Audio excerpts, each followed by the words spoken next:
समोर येत आहे। बोरीची वारी इथल्या ग्रामस्थांवरती पाणी विकत घेण्याची वेळ आली आहे।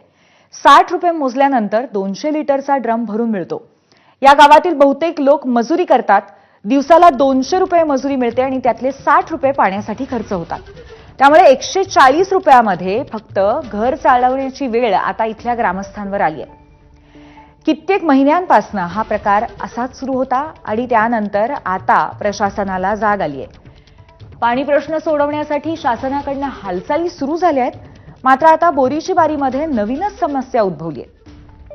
इथल्या महिलांना पाण्यासाठी पायपीट करावी लागते, त्यामुळे गावातल्या मुलांची लग्न होत नसल्याचं वास्तव समोर येत आहे। लग्न जमवताना मुलींच्या घरचे पाणी प्रश्नाबाबत विचारणा करतात।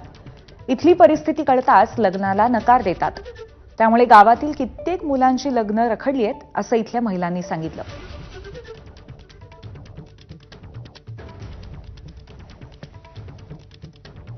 दुष्काळाच्या झळा नाशिक जिल्ह्याला जाणवू लागलेल्या आहेत। नद्या, नाल्या, विहिरी सर्व कोरडे ठाक पडलेले आहेत। गावामध्ये पाण्याची व्यवस्था नाही, त्यामुळे टँकरच्या माध्यमातून विकत पाणी घ्यावं लागतंय।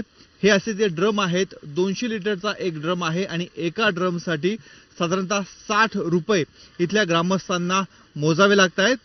आणि सध्या पैसा येणार कुठून, तर हे जे ग्रामस्थ आहेत मोलमजुरी करण्यासाठी कुठेतरी जातात आणि जो दिवसचा अखेर त्यांना पैसा मिळतो त्यातले 60 रुपये देऊन ते आपलं पाण्याची आपली तहान ही भागवतात।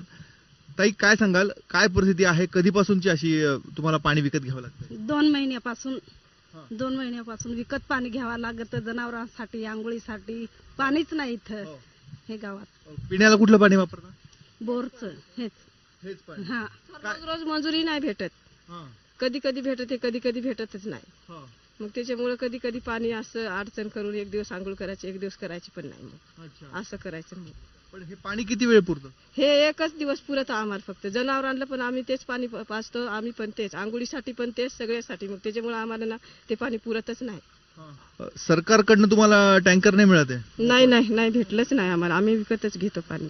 त्यामुळे शासनाकडे टँकर मंजूर करावी यासाठी मागणी होते, मात्र टँकर मंजूर होत नाही आणि अशा पद्धतीने आदिवासी पाड्यावरच्या गोरगरीब जनतेला पाणी विकत घ्यावं लागतंय। कॅमेरामॅन किरण कटारेसह मुकुल कुलकर्णी, बोरीची वारी, पेठ तालुका। आम्हाला डोक्यावर न्यावं लागतं, म्हणून वाट पण अवघड आहे आणि जायला खूप त्रास होतो वाटेत। आणि पाणी म्हणजे पाणी आम्हाला सतत व्हावंच लागतं। फक्त दिपाळीपर्यंत असं नळाला असलं, विहिरीला पाईपलाईन केलेली आहे, पण पाईपलाईनला काही पाणी येत नाही। दिपाळीपासून आम्हाला पाणी डोक्यावर व्हावं लागतं। पाण्याची खूपच अवस्था बिकट आहे, त्याच्यामुळे मग सहसा विचारच करतात तिथं पाणी नाही म्हणून। पण तरी जवळजवळ 50 मुलं तरी आहेत आता लग्नाजोगी। काय आम्ही सैरी काय गेलो पाहिलं तर मग आम्हाला सैरी काय सांग, तुमच्या गावाला काय पाणी आहे का, असं आहे का, तसं आहे का, अशीच सांगते ना, विचारत आहे। पाण्यामुळे बा तुमच्या गावाला पाणी नाही, मग का सैरी का मिळून जाते ना, देतच नाही।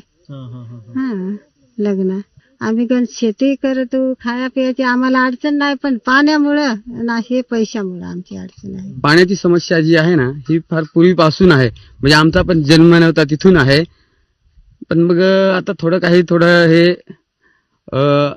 हा थोडा विषय याच्यावर आल्यावर मग BDO साहेब आले होते, तहसीलदार साहेब, विस्तार अधिकारी, ग्रामसेवक। आता पाण्याची सोय आता ग्रामपंचायत मार्फत टँकर लावलेत आणि प्रत्येक घराला 200 लिटर म्हणजे एक टिपडं पाणी द्यायचं। पाणी टंचाईचा प्रश्न सध्या महाराष्ट्रामध्ये प्रचंड गंभीर आहे आणि या पार्श्वभूमीवर पाणी टंचाईवरती मुख्यमंत्र्यांनी